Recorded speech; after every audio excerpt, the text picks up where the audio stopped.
So Shah Jahan met Mumtaz Mahal when he was just a prince residing in the Red Fort of Agra. He was in the market at the time and spotted her, who was selling glass beads that she called diamonds and named an impossibly high sum. The prince produced the amount from his pocket, because he was all rich and stuff. So Shah Jahan fell in love with her at first sight. They married when they came of age, and throughout their lives, Mumtaz Mahal remained loyal to him and bore him 14 children in all. It was said that they were separated by no more than a room, and that he would not sign royal edicts without his wife's seal already attached to it. But what's really tragic is her death. The death of Mumtaz Mahal occurred while giving birth to their 14th child in the royal train leading off to war. It was rumored that the caravan took a full day to pass any point on the road, which meant to say that it was that long, considering that it was the royal train, not the royal pain train. Although in a different context, it could also be called the royal pain train. And they were off to war at that time and just had to oversee it. And I mean, had to, because Shah Jahan was the Mughal emperor.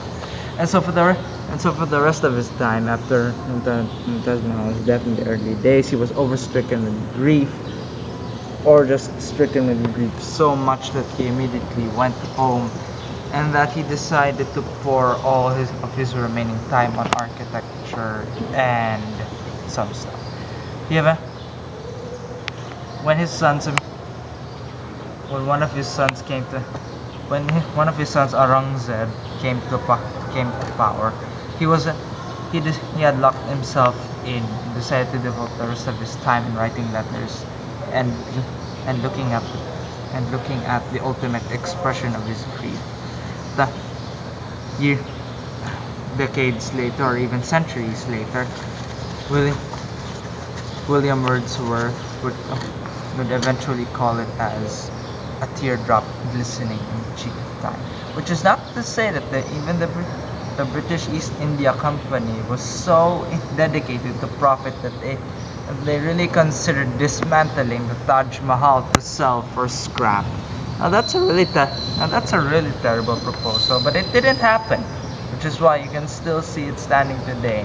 One thing was, however, during the occupation of India, the British officers managed to pry off the costly gems off the walls using their knives. But some of the less precious gems could still be seen today.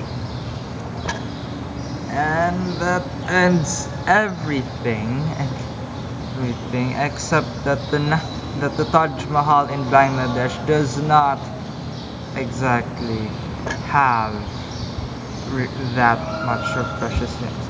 Though how exactly they have things in lieu of these precious gems that were adorning the walls, we have no idea, because we have never personally been there. But we can just say that he has tried to make a pale imitation of something that will always be so white and beautiful that people could consider it as racist. Just kidding, seriously.